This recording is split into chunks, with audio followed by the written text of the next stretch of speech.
So we had sort of set the goal even then to look at building this out and still running the building with the same or less energy as the existing building.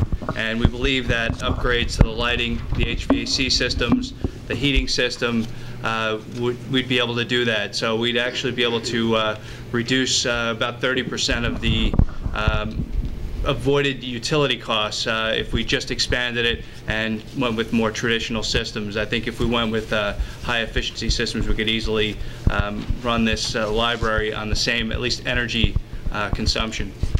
We can do the next slide. This is a little bit hard to read, but we were looking at the escalation of those costs, just the order of magnitude. You were kind of in this $30,000 a year utility cost. You know, when we look at saving $10,000 a year, in year 20, that's $40,000 or so. So with escalation, and that's really only creeping up quicker than anticipated. The escalation of utility bills, as we all know. So anything we can do to improve that without really going overboard with capital costs is a worthwhile endeavor. So that's actually, maybe as I understand, we're basically adding 50% to the square footage of the library, but after that, the library will not use any more energy than it does now. And so we feel, from a green point of view, you can't get greener than that, because you're not creating any energy use more than what you have now. Yeah, so your energy footprint has remained the same, but you've met the needs of the community. Right. At this expansion. This is just a recap of some of the things that we're looking to do. The new children's story program room, expanded teen area, doubling the number of computers that access the internet, a larger media area for our audiobooks and DVDs, space for more books. If we add 50% more to the building, we can fit in either 31,000 more books or 47,000 DVDs, 71,000 CDs, or a combination of those, not all. More quiet area to do study, 36 more seats, doubling the number of 3x6 work area tables, which gives 100% more work area, a larger reference desk, improved air quality, of course, with the new HVAC system, or improved HVAC system, an additional meeting room, more space for reserves, and we are supporting over 20 book clubs now. So on a monthly basis, we're filling items for 20 book clubs in the area. We would have additional space, handicapped accessible bathrooms, a family bathroom in the children's area, a new display area for our local history, and also keeping green, which is very important today. The next slide is the budgeted amount that we're looking at. We hired a construction manager to give us an actual cost of what we're estimating. The early days, we were doing this with some estimates from the architect, and but now we have real costs today. We're looking at $9.5 million, which translates to a house that is assessed at $60,000 to about $8.30 a month. The project would be funded with tax-free municipal bond, paid over a 25-year period at the prevailing interest rate, right now estimated 4.25%. But I want to introduce Dominic Calgi from Calgi Construction, who helped us come up with this number. Good evening. To come up with our budget on this particular project at this early stage of the project, we're basically overall in a conceptual design phase right now. We basically know that we have 7,000 square feet of new construction and 14,850 square feet or so of interior renovation and alteration.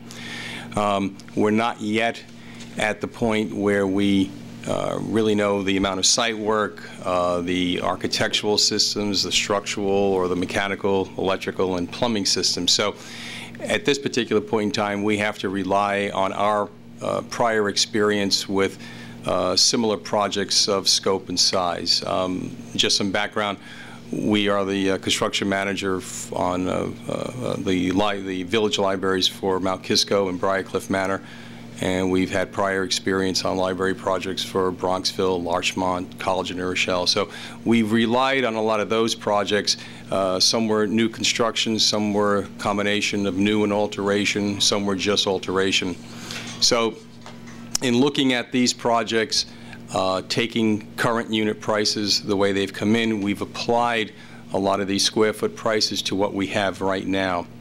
In addition to that, since we are at a conceptual phase, we've also had to take into account a design contingency and a construction contingency, meaning with the design contingency, we've allowed about 10% of the overall construction budget that we've come up with to take into account some of the things that Don was referring to in the design phase. When we start looking at materials, we start looking at structure, we start determining what kind of equipment we're going to have, it allows us some cover to take some additional cost to accommodate some of these additional features that right now we really have no idea other than the square footage. We've also applied a 10% construction contingency, and again, that is to take into account some of the additional labor and equipment that more than likely would be required to compensate for some of these design changes as they proceed through the schematic design, design development, and the final construction documents.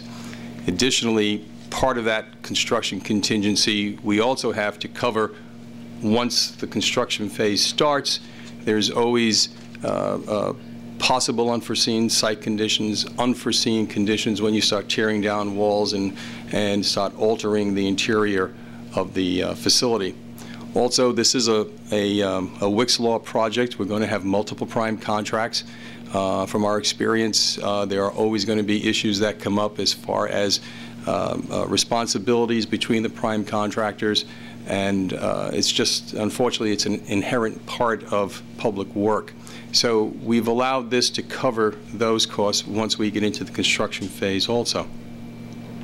We know from what Pat has said that this project is anticipated for a 2009 construction start and a 2010 completion.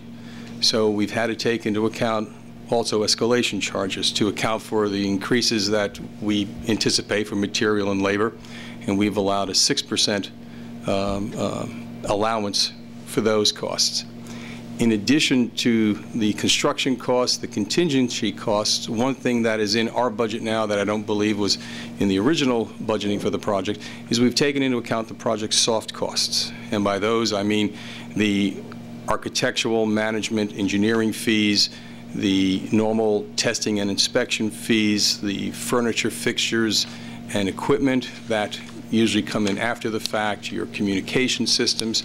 So given all these items, and going again by our prior experience with other projects of similar size and scope, that's how we've come up with this budget of $9.5 million. Basically, we have a 21,845 square foot project, and through our calculations, we're coming up with an overall price per square foot of about $435 plus or minus. The next steps, the library is conducting a multifaceted communication plan to be sure that all residents are aware of the plan to work on the library. Mailings are already in the works. There was a drop today in White Plains Post Office. And we'll be continuing to do outreach to different groups. I'll be speaking to a few community organizations. And our website will continue to be up to date with different items as they come up. And I think this is personally, I think it's a very exciting project, and we're looking for your leadership to help us see it through and see an improved library for the future generations. Thank you. Okay, thank you.